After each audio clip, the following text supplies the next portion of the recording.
maamulka gobolka Gabiley iyo ka degmada xildhibaanada ka tirsan aqalka golaha deegaanka Gabiley ayaa soo kormeeray mashaariic fara badan oo ay ka wadaan gudaha magaaladaasi waxaana kamid ah mashaariicdaasi dhismaha garoonka weyn ee Mo Farax oo waqtigan uu dhismihiisu gabagaba ku dhow yahay dhismaha bridge-ka dhinaca waqooyi ee magaalada Gabiley jidlaami oo afarhaada oo markii ugu horeysay laga hirgeliyay degmada Gabiley inta uu socday kormeerkaasi ayaa waxa warbaahinta la hadlay maayirka caasimada gobolka Gabiley mudane Maxamed Amiin Cumar Cabdi gudoomiyaha gobolka Gabiley Xamse Maxamed Cabdi xogayaha fulinta dawladda hoose ee degmada Gabiley Cabdiraxmaan Nuur Bakar waxaanu soo sameynay kormeer aad u ballaaran runtiina noqon doona kormeer taariikhi ah oo ay taariikhdu qori doonto inaga oo soo kormeeray 3 mashruuc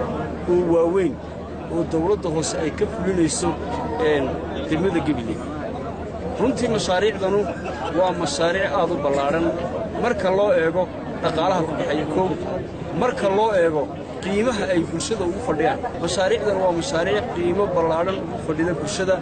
hadday tahay wadada imika aynu taaganay hadday tahay bridge-ka hadday tahay garoonka stadiumka Mo Farax farxad gaar ah bay noo tahay in sidaa odayaashayada ay ka markhaati kaxeen aanu maanta u joogno annagoo golihii deegaanka ah inaanu fulinayno mashaariicii ugu cuslaa ee Gabiley laga fuliyo intii waxa weeye ay magaaladu jirtay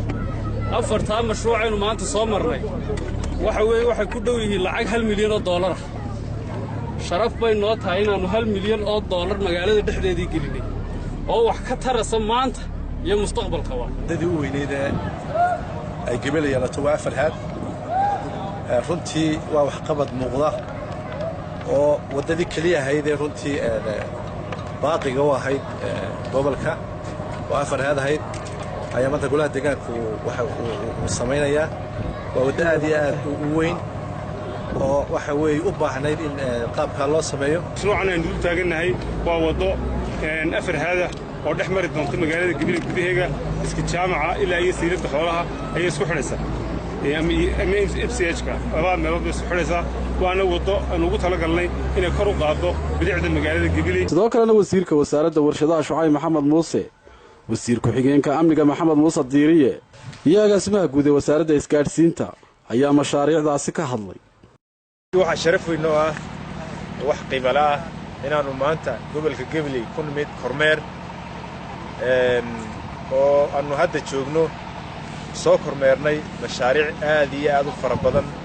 oo la oran karo Gabiley way kaga horeysaa gobolada kale ee Jamhuuriyadda Soomaaliland mahaddeeda leh Ilaahay subxaanahu wa ta'aala u suura geliyay mar labaad waxaan mahad celinayaa golaha deegaanka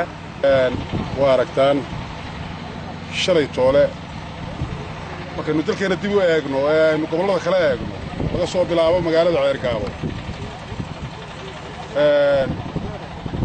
rag baa yidhaahda mashaariicda anaa lahaa ama anaa sameeyey kuwan yaa lahaa waxaa weeyaan dalka waxaa hogaaminaya oday rugcadaaya oo soo jireena oo u dhigay qorshahan iyo naqshadan aynu muxuu ahaa maanta arkayno u dhigay waxaynu odogsoonnahay in kanoo kale yaallo maanta meesha la yidhaahdo garoonkunbaa usii dhisnaaye meesha la yidhaha Boorame oo runtii wax lagu faani karo ma aha Gabiley qaranka oo dhan runtii uu ku faani karo runtii qabtay maanta waxaanu soo marray magaalada Gabiley oo aanu ku soo marray waddo aan ku oolin caasimadda Hargeysa